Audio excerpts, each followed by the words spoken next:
The air in the Roosevelt room had the sterile chill of a doctor's office, a silence so profound it seemed to hum. It was a silence filled with the ghosts of 1,000 urgent conversations, 1,000 decisions that had shaped the nation. Today it held only one thing, the impossible weight of expectation. Baron Trump stood by the window, his back to the room, his 6'7" frame silhouetted against the gray Washington sky. He wasn't looking at the White House lawn or the tourists pressed against the iron gates. He was watching a single, determined ant navigate the labyrinth of cracks in the stone sill. The ant's world was a series of chasms and cliffs, and it traversed them with a blind, indifferent purpose. He understood that ant. Behind him, the large mahogany conference table was a polished no-man's land. At its far end, a single figure was seated, waiting. She hadn't spoken a word since he'd entered. She didn't need to. Her presence was a force of nature, a gravitational pull that demanded attention. He could feel her gaze on his back, a physical weight. It wasn't hostile. It was something far more unnerving. It was curious. He had spent his entire life being looked at. As a child, it was with the bewildered fascination reserved for a zoo animal. As a teenager, it was with the cynical, predatory gaze of the media, dissecting his every expression, his height, his clothes, his silence. He had learned to build a fortress within that silence. But this gaze was different. It was an assessment, a quiet calibration of his character. It was the look of someone who had spent decades reading people the way he read the cracks in the stone. He took a slow, measured breath. He could stay here, watching the ant until the silence became unbearable for her. He could wait her out. That was his strategy, always. Let the world throw its noise at him. He would remain the immovable object. But something felt different today. The air was charged, not with the frantic energy of politics, but with something older, something more elemental. It was the quiet before a storm, the pause before a chess master moves their first piece. Slowly, he turned. The room contracted. For a fleeting, disorienting second, he was 6 years old again, standing in the gilded overkill of Trump Tower, watching a tall, elegant woman in a bright color smile and wave. The memory was a sensory blur, the flash of cameras, the scent of his mother's perfume, the feeling of his father's large, firm hand on his shoulder, pushing him forward into the light. Michelle Obama had been a figure from a television screen then, a symbol of an America that existed parallel to his own, one that felt both familiar and impossibly distant. Now she was here, in person. She was smaller than he'd imagined, yet her presence filled the vast room. She sat with the perfect posture of a lifetime in the public eye, her hands resting calmly on the table, not clenched, not fidgeting. She wore a simple, tailored navy dress, no jewelry, except for a thin silver bracelet that caught the dim light. Her face, that famously expressive face, was unreadable, not a mask of politeness, but a canvas of deep, attentive stillness. Her eyes, however, were not still. They were moving, absorbing him.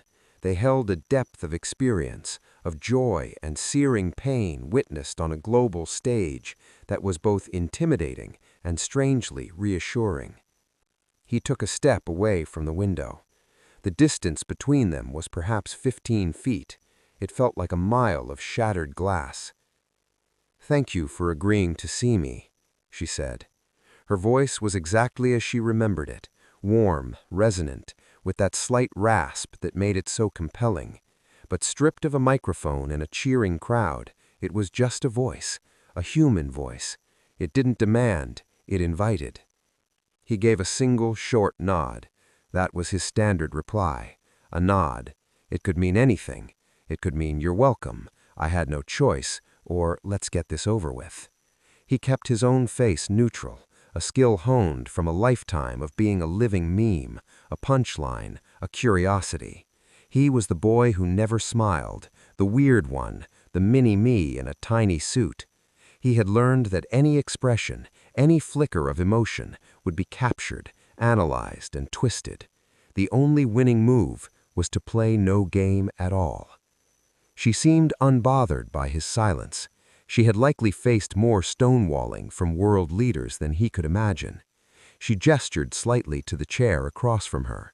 "Please, sit." He moved. His height always made simple actions feel like a negotiation with the world. He folded himself into the chair, which was designed for normal proportions. He was now close enough to see the fine lines around her eyes, the evidence of a life fully lived. Up close, the legend receded, and the person emerged. "I read your letter," she said, "all 12 pages of it." That surprised him. He hadn't expected her to read it at all. He had sent it as a formality, a polite bureaucratic box to be ticked before a meeting his father's people had likely engineered for some strategic purpose he wasn't privy to. He had written it himself, late at night in his sparsely furnished apartment. He hadn't shown it to anyone. It was the first thing he had ever written that was truly his. It was, she paused, searching for the right word, unexpected. Another nod. He felt a flicker of something, not hope, but a lessening in the tension in his chest. He waited. "Most young people who write to me talk about inspiration, about hope, about the future they want to build. They talk about me." A small, self-deprecating smile touched her lips. "You didn't talk about me at all. You talked about the geometry of a crowd. You talked about the architecture of a public persona as a form of armor. You talked about the mathematics of silence." He felt a jolt, as if she'd reached across the table and touched his hand. She had understood. She had read the words between the lines. He had written about the mechanics of his own survival without ever saying "I." He had written about the physical experience of being a giant in a world built for smaller people, about the constant low-level hum of observation, about the refuge found in patterns and logic when human interaction was a minefield. He had written it as an abstract philosophical treatise, a way to process his own life by turning it into a theory. "It was a lonely letter," she said, her voice softer now, "and a very smart one." He finally spoke.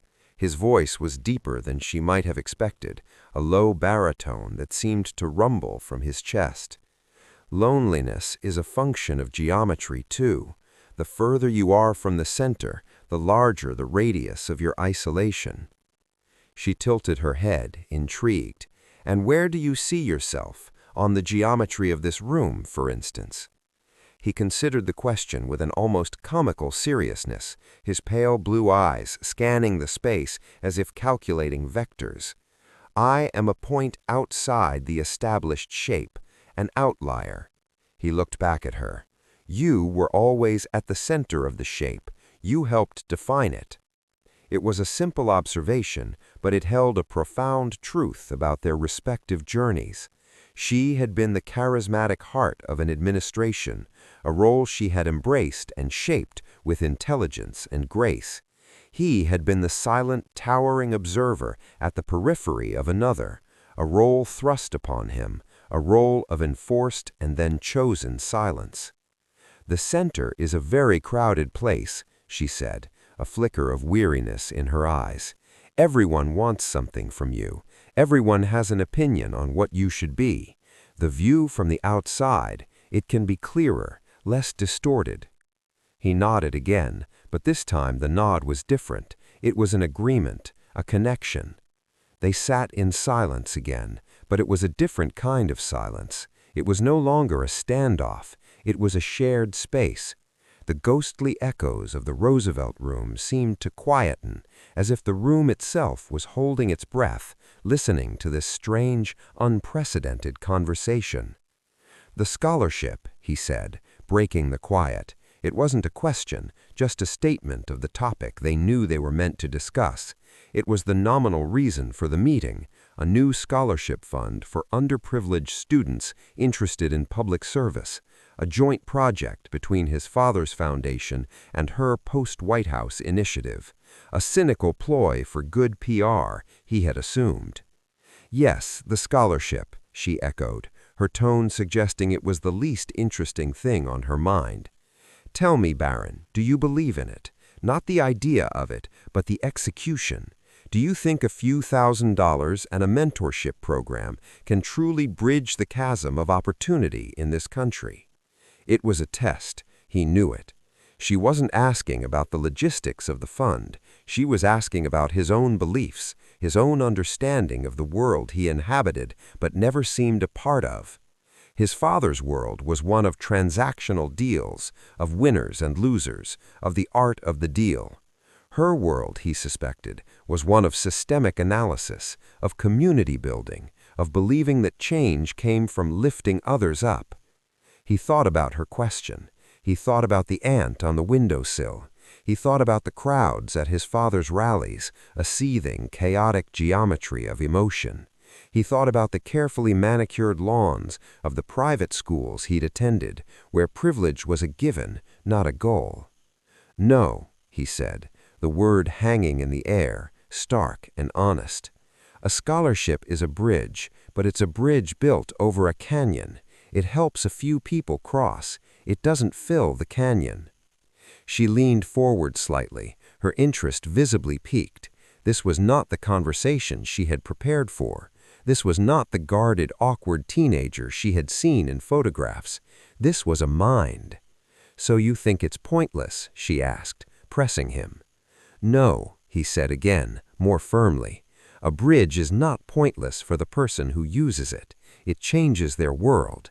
The canyon remains, but their relationship to it is different. The goal shouldn't be to fill the canyon with more bridges. The goal should be to teach people how to build their own bridges, or better yet, to ask why the canyon is there in the first place." The words poured out of him, a dam breaking.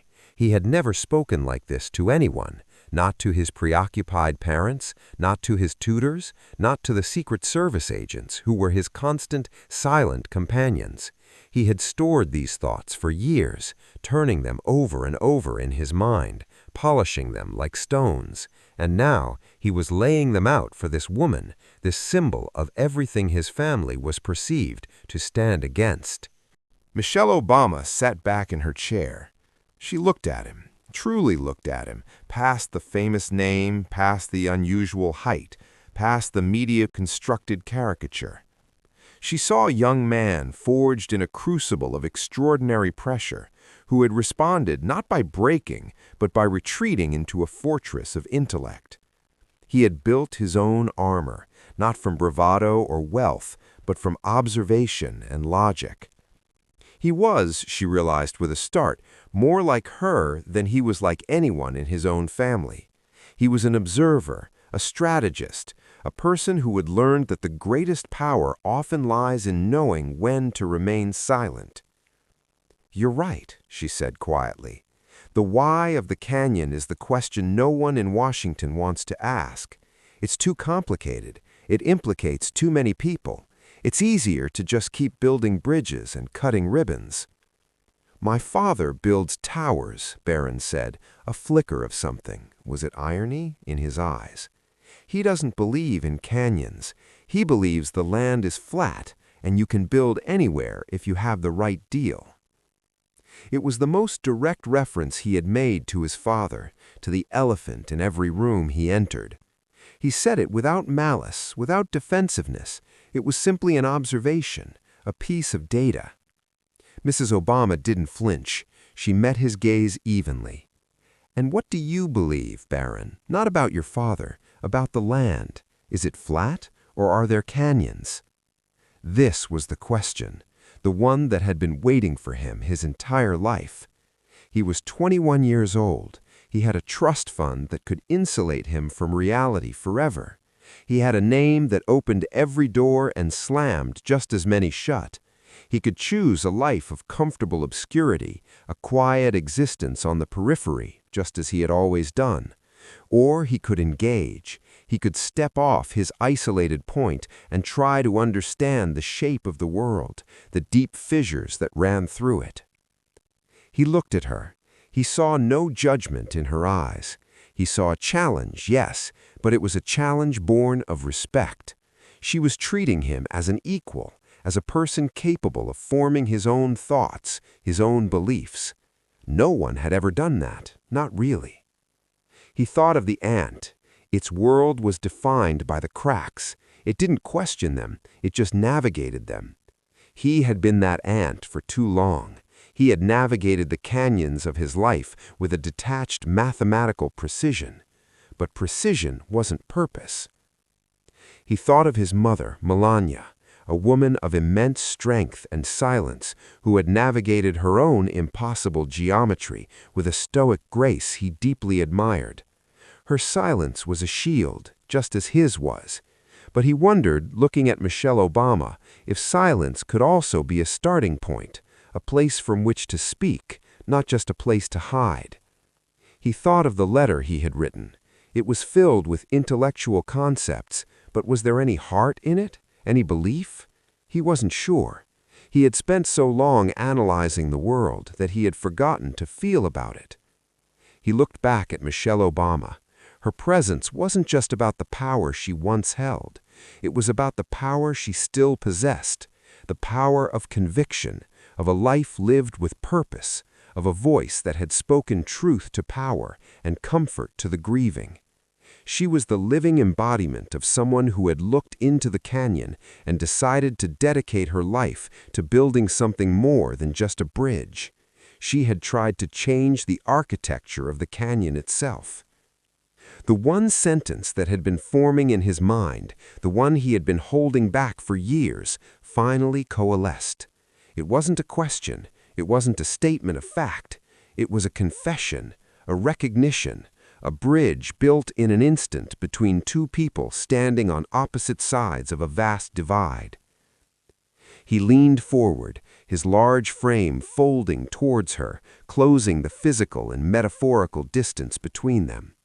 The air in the room grew thick, charged with the weight of what was about to be spoken. "Mrs. Obama," he said, his voice low and steady, stripped of all pretense, "I have spent my entire life learning how to be invisible in plain sight. I learned to read the geometry of a room so I could find the corners where no one would look at me. I built my silence into a fortress. But sitting here with you, I realize I don't want to be invisible anymore. I don't want to just navigate the cracks. I want to know why they're there. And I think you're the only person who could ever teach me how to start asking that question." He stopped. The words hung in the air between them, a fragile, precious thing. Michelle Obama's expression didn't change for a long, breathless moment. Her dark eyes, which had been assessing him, softened. They held a new light, not of pity, not of triumph, but of profound recognition. She saw the lonely boy in the fortress, the brilliant mind trapped in a gilded cage, the potential for something more. She saw, perhaps, a reflection of the doubts and isolations she herself had felt in the blinding glare of the public eye. Then she smiled. It wasn't the famous, dazzling smile she used on stage. It was a smaller, more intimate thing, a smile of welcome, a smile of understanding, a smile that said, without a single word, "I see you, I hear you, and you are not alone." She reached across the table and placed her hand gently on his. Her hand was warm, solid, and real. "Baron," she said, her voice thick with emotion she didn't try to hide, "that is the most honest thing anyone has said to me in this town in a very long time, and I would be honored." In that single, transformative moment, the geometry of the room and of both their lives shifted. The isolated point and the heart of the circle were no longer separate. They were connected. A line had been drawn, not of division, but of understanding. The silence that followed was no longer empty. It was full. It was the beginning of something. And everything, for both of them, had just changed. The story continues below, exploring the profound impact of this connection. Part 2. The unraveling and the rebuilding. The weeks that followed that first meeting in the Roosevelt Room were a blur of secretive, carefully orchestrated communications. There could be no public friendship, no casual coffee dates. The world they inhabited was a fishbowl, and the magnifying glass of the media was always trained on them, ready to ignite any spark of connection into a wildfire of speculation. Theirs was a friendship forged in the shadows of their respective legacies. It began with books. A week after their meeting, a plain, unmarked package arrived at Barron's apartment. Inside was a worn, annotated copy of Maya Angelou's I Know Why the Caged Bird Sings. A single bookmark marked a passage. There is no greater agony than bearing an untold story inside you. Tucked inside was a handwritten note on a simple piece of white paper. The handwriting was elegant and firm. Barron, you asked about the why of the canyons. It starts with stories. Here is one of mine. Read the notes in the margins. They're the conversations I had with this book when I felt most invisible. M. He devoured it. He read the book, and then he read her notes. They were not just literary critiques, they were a map of her soul. In the margins, she had written about her own feelings of isolation as a young black woman in predominantly white spaces, her doubts about her voice, her struggles to reconcile ambition with authenticity. It was a private journal, gifted to him. He saw for the first time the cracks in her own fortress. Her journey to the center of the shape had not been a straight line, it had been a struggle through her own canyons. He responded in kind. He couldn't send a worn book from his own childhood. His had been sterile, pristine, untouched by the passion of marginalia. Instead, he wrote her a letter. It was not the abstract philosophical treatise of their first encounter. It was personal. He wrote about the first time he realized his height made him a spectacle, not a person. He wrote about the crushing loneliness of a Christmas in the White House, surrounded by staff and security, yet feeling utterly alone. He wrote about his mother's quiet strength and his father's bewildering, distant love, which was always expressed in deals and demands, never in simple presence. He sealed the letter and sent it through a channel she had arranged, a former aide who ran a small bookstore in Georgetown, a discreet dead drop for their burgeoning correspondence. Thus began their dialogue, a conversation conducted in the margins of books and the pages of long letters. She sent him James Baldwin, he sent her essays on urban planning and systemic inequality. He sent her a collection of poetry by Rumi. She sent him a biography of Abraham Lincoln with notes on his profound melancholy and his use of storytelling as a political tool. They were teaching each other the languages of their different worlds. 6 months into their correspondence, they met again. This time it was in the quiet, book-scented back room of the Georgetown bookstore, a world away from the imposing formality of the White House. The owner, a quiet woman in her 60s named Clara, simply nodded at Mrs. Obama and disappeared, leaving them alone. Barron was already there, hunched over in a worn armchair that was far too small for him, reading a first edition of W.E.B. Du Bois's The Souls of Black Folk. He looked up as she entered, and for the first time a genuine, unguarded smile touched his lips. It transformed his face, erasing the guarded stillness and revealing the warmth beneath. "You're early," she said, smiling back, hanging her coat on a rack by the door. "The geometry of this room is much more conducive to waiting. The angles are softer." She laughed, a real full laugh that filled the small space. "You and your geometry. Have you considered that sometimes a room is just a room?" He considered this. "No," he said after a moment. "I don't think I have." They sat facing each other, two armchairs pulled close, a small table with two steaming mugs of tea between them. The pretense was gone. They were just two people, drawn together by a shared loneliness and a mutual respect for each other's minds. "Your letter about your mother, Baron," Mrs. Obama began, her voice gentle. "It was beautiful and heartbreaking." Baron looked down at his large hands wrapped around the fragile teacup. "She taught me how to be silent. I used to think it was a weakness, a thing I had to do to survive. But you've taught me that silence can be a choice, a powerful one. You choose when to speak. You taught me that my voice might have value." "It does," she said firmly, "more than you know." "But Baron, finding your voice isn't just about speaking. It's about deciding what you want to say, what you stand for. Your letter mentioned your father's view of the world as flat. You've spent a year now reading about the canyons. What do you see?" He looked at her, his pale blue eyes clear and direct. "I see a system designed to create and maintain those canyons. I see the world my family occupies as one that benefits from the flatness. It's easier to build towers when you don't have to look down. But I can't unsee them now. The canyons are all I see." This was the core of his struggle. His burgeoning awareness was a direct challenge to his inheritance, his name, his family's entire worldview. The cognitive dissonance was a constant low-grade pain. "That is the loneliest place of all," Mrs. Obama said, her voice full of empathy.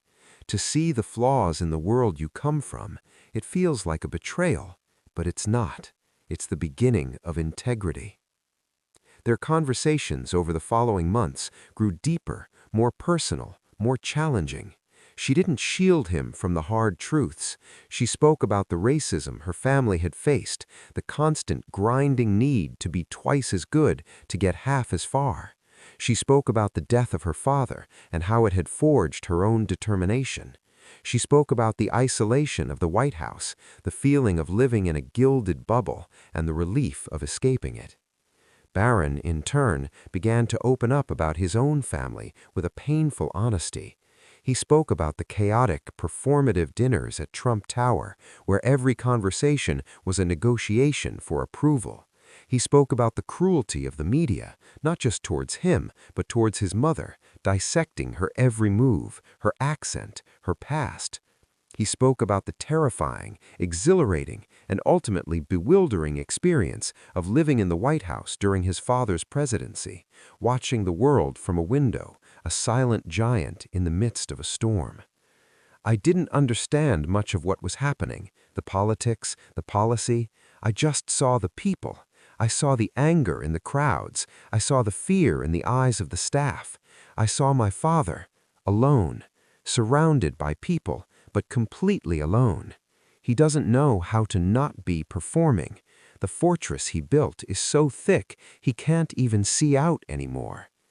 Mrs. Obama listened, her face a mask of compassion. She had seen that isolation in many powerful people. The fortress that protects you eventually becomes your prison. "And you?" she asked softly. "Are you afraid of that?" He was silent for a long time, staring into the dregs of his cold tea. "Yes," The he pressure whispered on finally, Baron was immense. "every day." His phone exploded with messages from his father's aides, from his mother's worried assistants, from reporters he'd never heard of.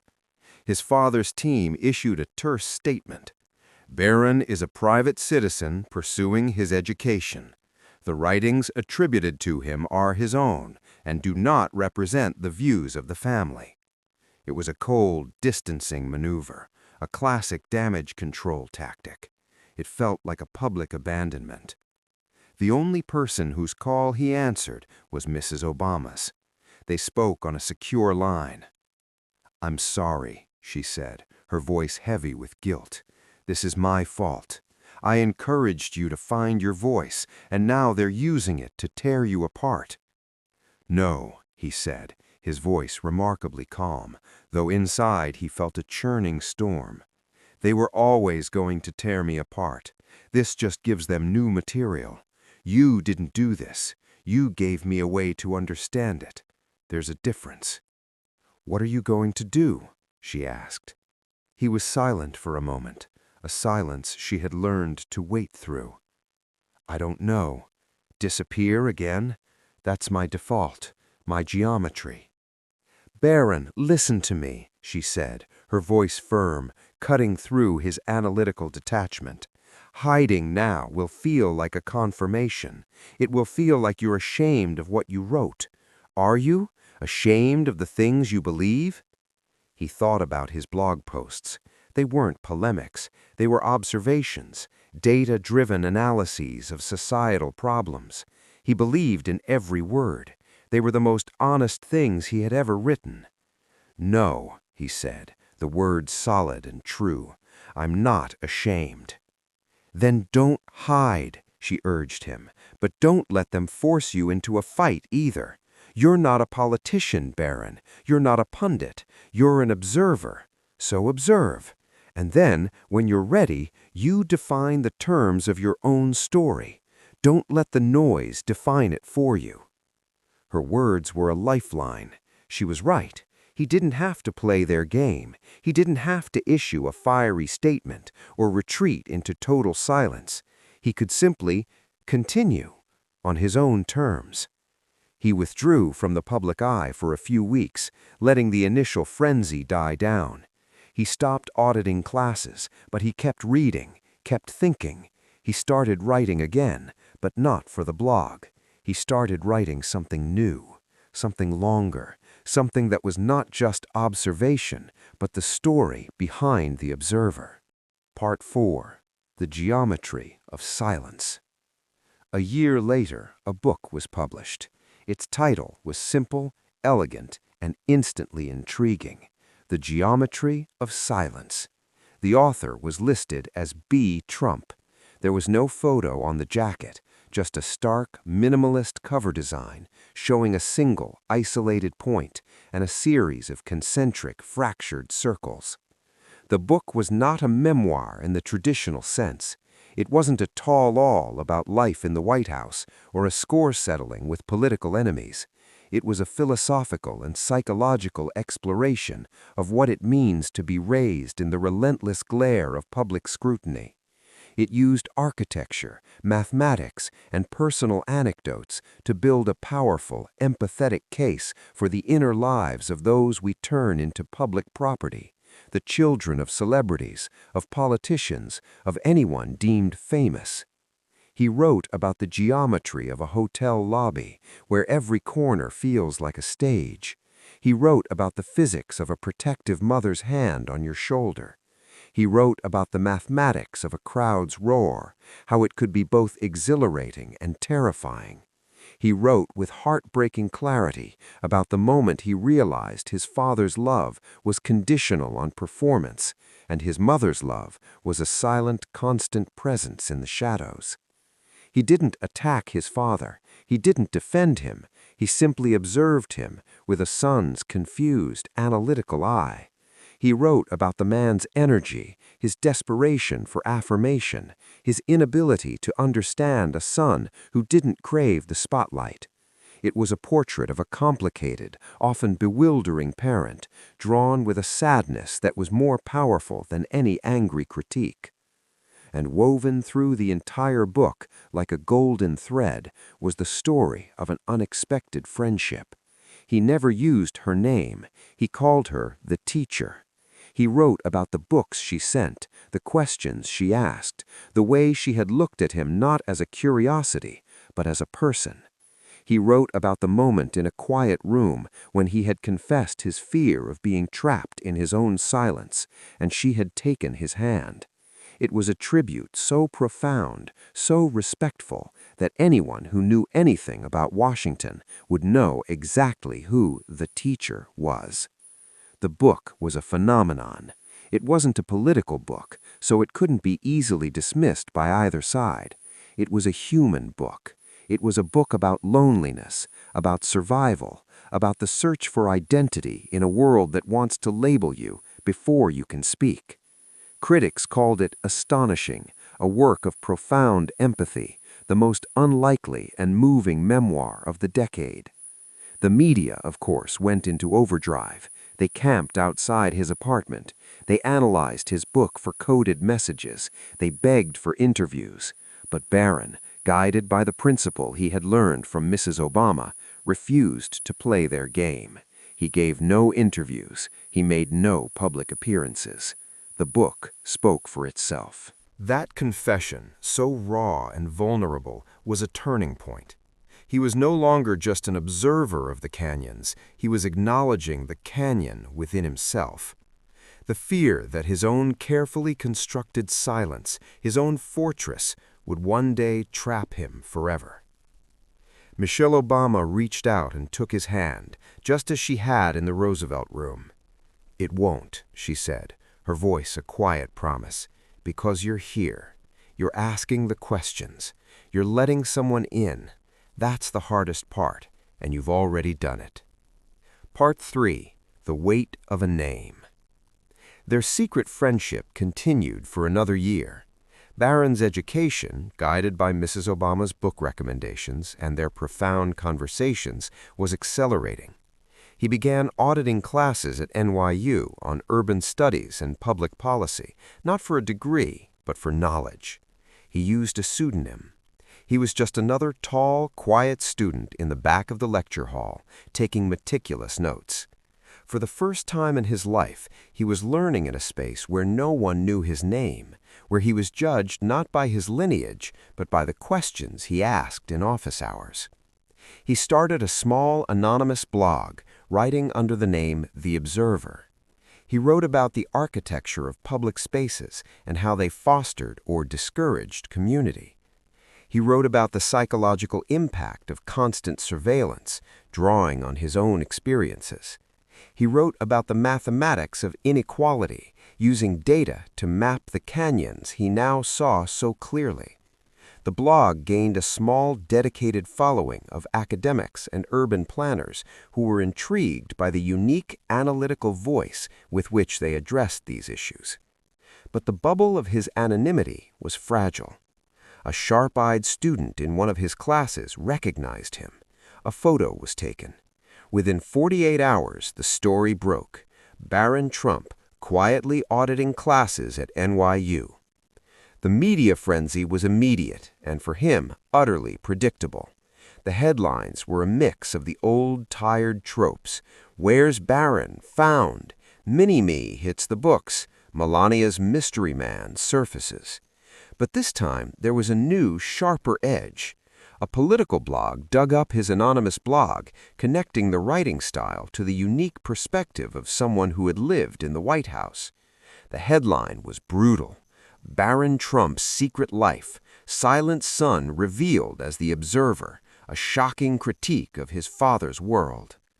The blog post selectively quoted his writings, twisting his analyses of systemic inequality into a direct attack on his policies and persona. The online world, with its insatiable appetite for conflict, had found a new juicy narrative: the Trump versus Obama proxy war, fought through the silent sun.